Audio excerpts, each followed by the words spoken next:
शिकायत। सुमन 15 दिन बाद बुआ भात न्योतने के लिए आ रही हैं। अच्छे से तैयारियां कर लेना। यही कोई 30-35 लोग होंगे। 30-35? इतने लोगों का मैं कैसे करूंगी? 50 ही लोग होंगे कुल मिलाकर, घर के और पास पड़ोसियों को गिनकर। आपको तो पता ही है कि घर का काम, स्कूल का काम, गुड़िया का काम, और ऊपर से मेरी तबीयत भी ठीक नहीं रहती। क्या हुआ तुम्हारी तबीयत को? ठीक हो तभी तो स्कूल जा रही हो ना। जरा सा कोई एक्स्ट्रा काम बता दें तो तुम्हारी हवा निकल जाती है। नहीं धीरज, ऐसा नहीं है, भूल गए क्या? गुड़िया सिजेरियन से हुई थी और उसके बाद वो पहले वाला शरीर नहीं रहा। तुम्हें भी पता है कि स्कूल जाना मेरी मजबूरी है, क्योंकि तुम छोड़ो, एक ही बात को बार बार गाने का फायदा नहीं है। साफ सीधी बात यह है कि 50 लोगों के खाने का इंतजाम मैं नहीं कर सकती। हलवाई बुला लो। हलवाई तो फ्री में आ जाएगा।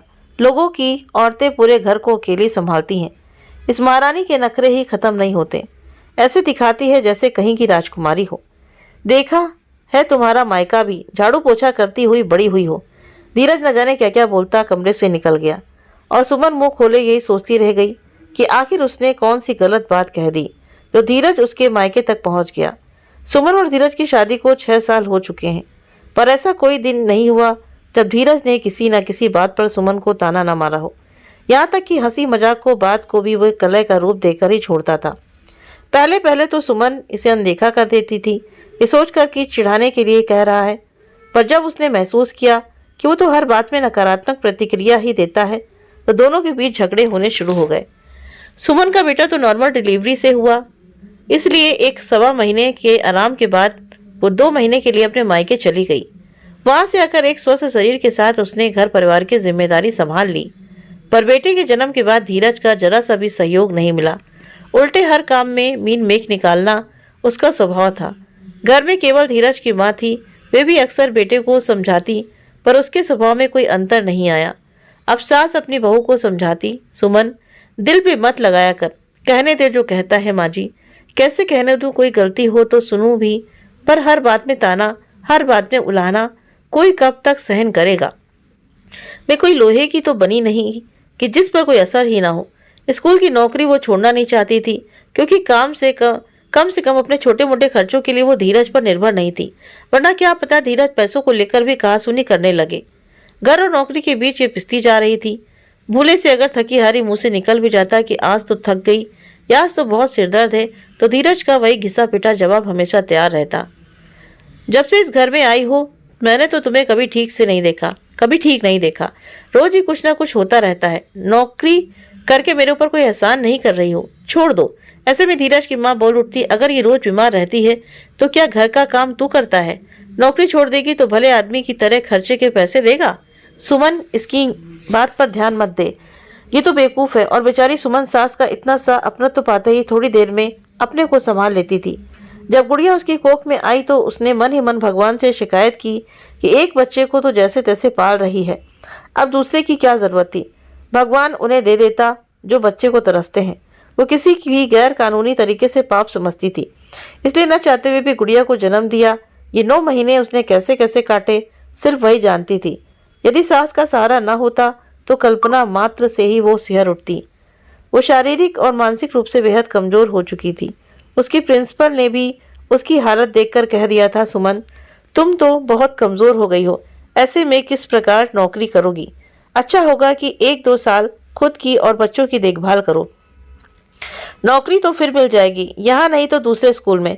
सॉरी मैम, बस कुछ दिन की बात है, ये तो डिलीवरी तक की समस्या है। वैसे मैं पूरी तरह से नॉर्मल हूँ। गुड़िया का जन्म सिजेरियन से हुआ, ना उससे उठा जाता था ना बैठा जाता था, ऊपर से बेटे की परीक्षा रही थी। सास से तो रोटी पानी का काम बड़ी मुश्किल से हो पाता था, और धीरज वो तो अपने आप की अवभगत एक मेहमान की तरह चाहता था। कभी कभी सास भी झुंझलाकर कहती, आदत तो इसकी पहले से ही खराब है। सुमन तुमने और बिगाड़ दिया, खड़ा होकर अपने लिए खाना डाल ले, मेरे भी पैर जवाब दे रहे हैं। ऐसे में सुमन कह देती, माँ जी आप भी मुझे कहने लगी, क्या इनको नहीं दिखता? और कहकर होगा भी क्या, जब एक आदमी ने सोच ही लिया कि दूसरे को परेशान ही करना है और अपना हाथ भी ऊंचा रखना है।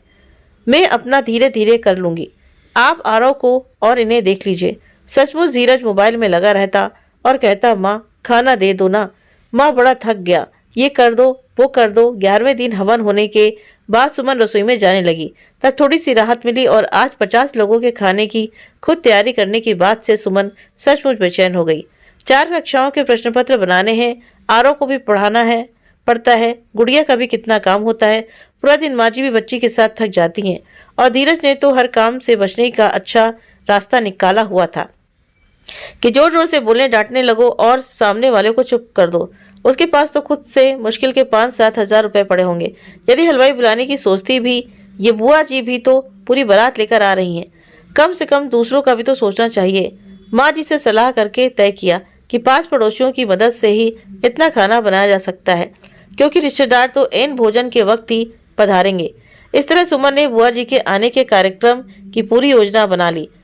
2-3 दिन लगातार बाजार जाकर वो सारा सामान भी ले आई। खीर, हलवा, आलू मटर और पेठे की सूखी सब्जी, रायता तथा पूरी बनाने की तैयारी कर ली। उसका शरीर टूट रहा था, पर क्या करे, उसके बीमार होने से किसी को फर्क नहीं पड़ता। सोचकर सुमन शरीर को खींच रही थी।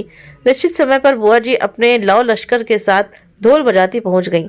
आज सुमन को सुबह से ही बुखार था, पर आज लेटने का अर्थ था कि पूरी जिंदगी धीरज को एक नया विषय ताना मारने के लिए देना।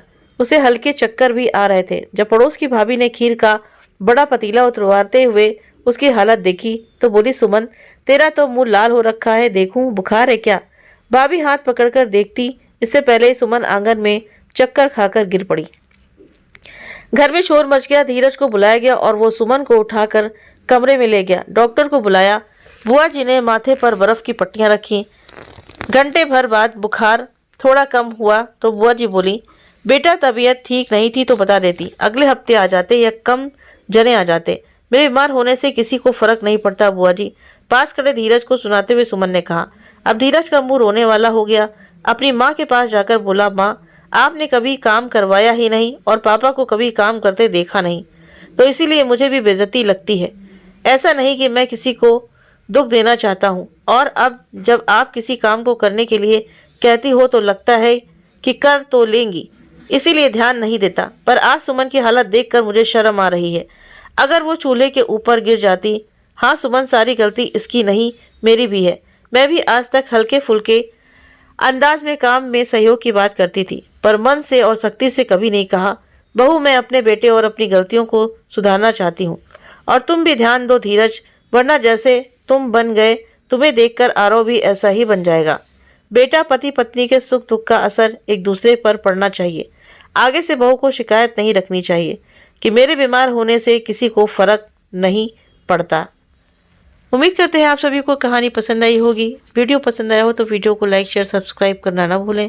कमेंट करके भी जरूर से जरूर बताइए। मिलते हैं नेक्स्ट वीडियो में। Thank you.